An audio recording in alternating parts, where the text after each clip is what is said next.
রাজধানীর হাতিরঝিল থানার অস্ত্র মামলায় শীর্ষ সন্ত্রাসী সুব্রত বাইনকে ৮ দিনের রিমান্ড দিয়েছেন আদালত। সাবেক সংসদ সদস্য ও কণ্ঠশিল্পী মমতাজ বেগমকে আবারও ৪ দিনের রিমান্ডে দিয়েছে আদালত। রিমান্ড নিয়ে এরকম সংবাদ নিত্যদিনের। রিমান্ড শব্দটি শুনলেই আমাদের মধ্যে বিরাজ করে একটি ভয়, আতঙ্ক। মাথায় আসে পুলিশের নির্মম অত্যাচার আর ডিম থেরাপির কথা। তবে রিমান্ড মানে আসলে কি? জুডিশিয়াল সিস্টেমে রিমান্ড রাখার পেছনের ফিলোসফিক্যাল ব্যাকগ্রাউন্ড কি ছিল?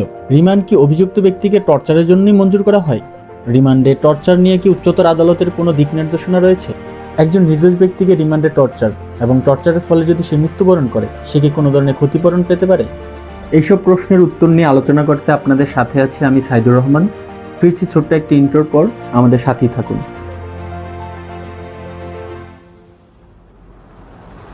আমরা প্রথমত জানব রিমান্ড শব্দের অর্থ কী।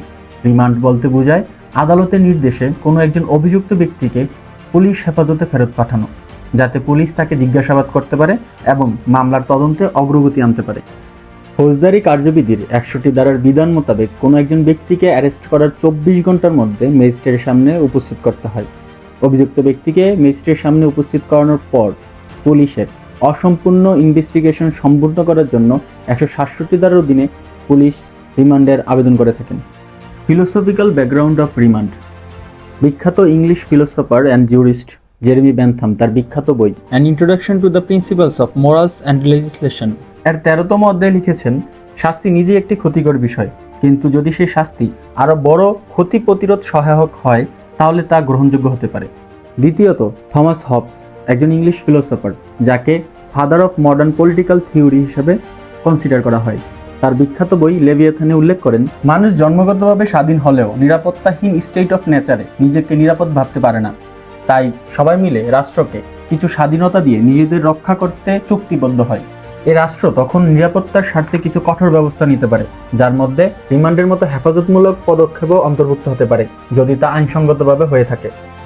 তৃতীয়ত, জন লক, একজন ইংলিশ ফিলোসফার অ্যান্ড ফিজিশিয়ান, যিনি সাধারণত ফাদার অফ লিবারালিজম হিসেবে পরিচিত।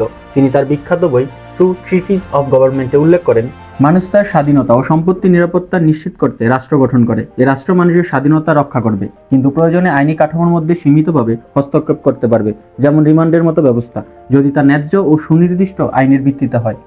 International convention on civil and criminal rights ICCPR এর আর্টিকেল 9 এর ব্যাখ্যামূলক নথি। UN human rights committee general comment number 35 এর প্যারা 38-এ উল্লেখ রয়েছে, প্রিট্রায়াল ডিটেনশন অর্থাৎ রিমান্ড হতে হবে স্বল্পমেয়াদী, আদালত দ্বারা অনুমোদিত এবং তত্ত্বাবধানাধীন, শুধুমাত্র যদি এভিডেন্স ট্যাম্পারিং এর আশঙ্কা থাকে। Conditions before granting remand. ফৌজদারি কার্যবিধির ১৬৭ ধারার বিধান মোতাবেক রিমান্ড মঞ্জুরের পূর্বে আদালত ৩টি বিষয় অবশ্যই বিবেচনায় নেবেন। প্রথমত, ৬১ ধারার বিধান মোতাবেক ২৪ ঘন্টার মধ্যে তদন্ত সম্পূর্ণ করা সম্ভব ছিল কিনা। দ্বিতীয়ত, আসামির বিরুদ্ধে আনীত অভিযোগের দৃঢ় ভিত্তি রয়েছে কিনা। তৃতীয়ত, পুলিশ ডায়েরিতে লিখিত ঘটনার কপি সহ আসামিকে কোর্টে উপস্থিত করানো হয়েছে কিনা। রিমান্ড নিয়ে আইনি বিধান। ফৌজদারি কার্যবিধির ১৬৭ ধারার অধীনে পুলিশ আসামিকে নিজ হেফাজতে নেওয়ার জন্য আবেদন করে থাকে।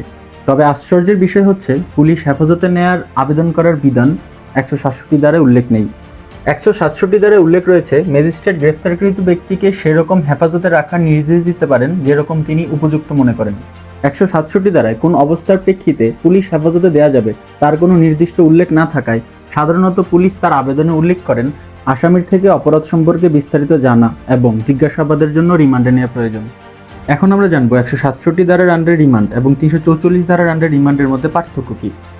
একদম সোজা ভাষায় ১৬৭ ধারার অধীনে রিমান্ড মঞ্জুর করা হয় অপরাধ সম্পর্কে বিস্তারিত জানতে এবং তদন্ত করার জন্য। ৩৪৪ ধারায় উল্লেখ আছে যে ট্রায়ালে কোনো সাক্ষী অনুপস্থিত থাকলে ম্যাজিস্ট্রেট ট্রায়াল স্থগিত করতে পারেন এবং আসামিকে জেলে ফেরত পাঠাতে পারেন, যেটাকে আমরা জুডিশিয়াল কাস্টাডি অথবা জুডিশিয়াল রিমান্ড বলে থাকি। এখন প্রশ্ন হচ্ছে, ম্যাজিস্ট্রেট কতদিনের জন্য রিমান্ড মঞ্জুর করতে পারে? কোনো একটি স্পেসিফিক ক্রিমিনাল কেসে একসাথে অথবা ভেঙ্গে ১৫ দিনের বেশি ম্যাজিস্ট্রেট রিমান্ড মঞ্জুর করতে পারবে না। এখন প্রশ্ন হচ্ছে, পুলিশ হেফাজতে কোনো ব্যক্তির মৃত্যু অথবা তাকে যদি নির্যাতন করা হয়, সে কি কোনো ধরনের কম্পেনসেশন পেতে পারে? একজন মানুষের উপর অমানবিক নির্যাতন এবং অসম্মানজনক ব্যবহার ইত্যাদি সম্পর্কে ইউনাইটেড নেশনসের একটি কনভেনশন অনুষ্ঠিত হয়। উক্ত কনভেনশনের ৩৯তম সেশনে একটি রেজুলেশন গ্রহণ করা হয়। রেজুলেশনের ১৪ নং অনুচ্ছেদে বলা হয়েছে যে, যদি কোনো মানুষ সরকার বা কোনো সংস্থার দ্বারা নির্যাতনের শিকার হয়, তাহলে রাষ্ট্রের দায়িত্ব হলো সে ব্যক্তির ন্যায় বিচার ও ক্ষতিপূরণ নিশ্চিত করা। ক্ষতিপূরণের মধ্যে শুধু টাকা নয়, তার চিকিৎসা, কাউন্সিলিং, পুনর্বাসন সহ সকল কিছুই থাকতে হবে, যাতে সে স্বাভাবিক জীবনে ফিরতে পারে। যদি নির্যাতনের ফলে ভুক্তভোগী মারা যান, তাহলে তার পরিবার বা নির্ভরশীলরা ক্ষতিপূরণ পাওয়ার অধিকার রাখে। সর্বশেষে আমরা আলোচনা করব ব্লাস্ট ভার্সেস বাংলাদেশ কেস নিয়ে, যেখানে হাইকোর্ট ডিভিশন পুলিশ কাস্টাডিতে ইন্টারোগেশন নিয়ে রুল জারি করেন। উক্ত রুলে বলা আছে যে ম্যাজিস্ট্রেট রিমান্ড মঞ্জুরের পূর্বে অভিযুক্ত ব্যক্তিকে তার লয়ারের সাথে কথা বলতে দেওয়া হয়েছে কিনা তা নির্ধারণ করবেন। দ্বিতীয়ত, অভিযুক্ত ব্যক্তিকে রিমান্ডে পাঠানোর পূর্বে রেজিস্টার্ড ডক্টর দ্বারা পরীক্ষা করতে হবে। তৃতীয়ত, রিমান্ডে নেওয়ার পর শুধুমাত্র ইনভেস্টিগেশন অফিসারই তাকে ইন্টারোগেট করতে পারবে এবং রিমান্ডের পিরিয়ড শেষ হওয়ার পর তাকে উক্ত ম্যাজিস্ট্রেটের নিকট উপস্থিত করতে হবে।